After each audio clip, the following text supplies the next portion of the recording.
يا أيها الذين آمنوا لا تقولوا راعنا وقولوا انظرنا واسمعوا وللكافرين عذاب أليم ما يود الذين كفروا من أهل الكتاب ولا المشركين أن ينزل عليكم من خير من ربكم والله يختص برحمته من يشاء واللہ ذو الفضل العظیم۔ اے ایمان والو، تم راعنا نہ کہا کرو بلکہ انظرنا کہو، یعنی ہماری طرف دیکھتے اور سنتے رہا کرو، اور کافروں کے لیے دردناک عذاب ہیں۔ نہ تو اہل کتاب کے کافر چاہتے ہیں نہ مشرکین چاہتے ہیں کہ تم پر اے مسلمانوں تمہارے رب کی کوئی بھلائی نازل ہو۔ ان کے اس حسد سے کیا ہوا؟ اللہ تعالیٰ جسے چاہیں اپنی رحمت خصوصیت سے عطا فرمائے، اللہ تعالیٰ بڑے فضل والے ہیں۔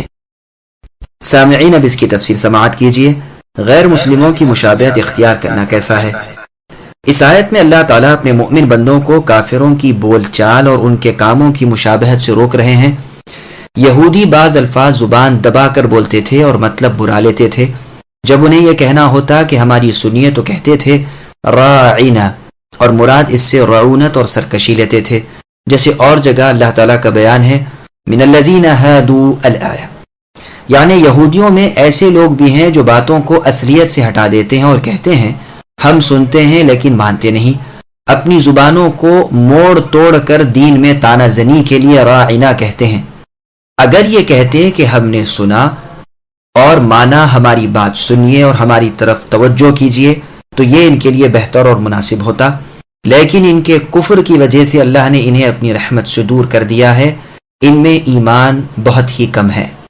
احادیث میں یہ بھی آیا ہے کہ جب یہ لوگ سلام کرتے ہیں تو السلام علیکم کہتے ہیں، اور سام کے معنی موت کے ہیں، تو تم ان کے جواب میں وعلیکم کہا کرو۔ ہماری دعا ان کے حق میں قبول ہوگی اور ان کی بد دعا ہمارے حق میں قبول نہیں ہوگی۔ یہ حدیث بخاری اور مسلم کی ہے۔ الغرض قول و فعل میں ان سے مشابہت کرنی منع ہے۔ مسند احمد کی حدیث میں ہے میں قیامت کے قریب تلوار کے ساتھ بھیجا گیا ہوں، میری روزی حق تعالیٰ نے میرے نیزے تلے رکھی ہے، ذلت اور پستی اس کے لیے ہے جو میرے احکام کا خلاف کرے، اور جو شخص کسی غیر مسلم قوم سے مشابہت کرے وہ انہی میں سے ہے۔ اور سنن ابی داؤد میں بھی یہ مشابہت والا حصہ مروی ہے۔ اس آیت اور حدیث سے ثابت ہوا کہ کفار کے اقوال و افعال، یعنی ان کی باتوں اور ان کے کاموں، نیز ان کے لباس، عید اور عبادت میں ان کی مشابہت کرنا جو ہمارے لیے مشروع اور مقرر نہیں، سخت منع ہے، اور اس پر شریعت میں عذاب کی دھمکی اور سخت ڈراوا اور حرمت کی اطلاع دی گئی ہے۔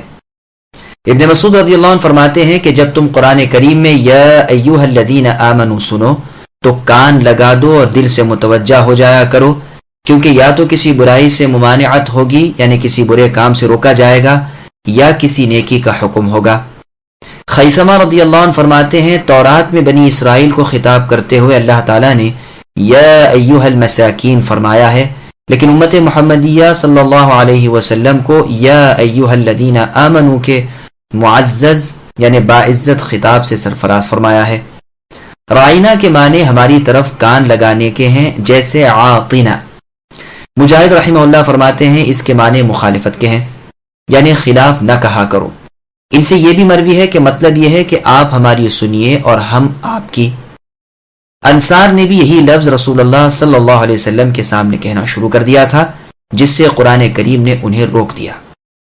حسن رحمہ اللہ فرماتے ہیں راعن کہتے ہیں مذاق کی بات کو، یعنی تم رسول اللہ کی باتوں اور اسلام سے مذاق نہ کیا کرو۔ ابو صخر رحمہ اللہ کہتے ہیں جب رسول اللہ جانے لگتے تو جنہیں کوئی بات کہنی ہوتی تو وہ کہتے اپنا کان ادھر کیجئے۔ اللہ تعالیٰ نے اس بے ادبی کے کلمے سے روک دیا اور اپنے نبی کی عزت کرنے کی تعلیم فرمائی۔ سدی رحمہ اللہ کہتے ہیں رفاعہ ابن زید یہودی رسول اللہ سے باتیں کرتے ہوئے لفظ کہا کرتا تھا، مسلمانوں نے بھی یہ خیال کر کے کہ یہ لفظ ادب کے ہیں یہی لفظ بولنے شروع کر دیے، جس پر انہیں روک دیا گیا، جیسے سورہ نساء میں بھی ہے۔ مقصد یہ ہے کہ اس کلمے کو اللہ تعالیٰ نے برا جانا اور اس کے استعمال سے مسلمانوں کو روک دیا، جیسے حدیث میں آیا ہے کہ انگور کو کرم اور غلام کو عبد یعنی بندہ نہ کہو وغیرہ. یہ روایت صحیح مسلم نیز بخاری کی ہے. اب اللہ تعالیٰ ان بد باطن یہودی لوگوں کے حسد و بغض کو بیان فرماتے ہیں کہ اے مسلمانوں، تمہیں جو اس کامل نبی محمد صلی اللہ علیہ وسلم کے ذریعے کامل شریعت ملی ہے، اس سے یہ تو جل بھن رہے ہیں. ان سے کہہ دو کہ یہ تو اللہ کا فضل ہے، جسے چاہے عنایت فرمائے، وہ بڑے ہی فضل و کرم والے ہیں.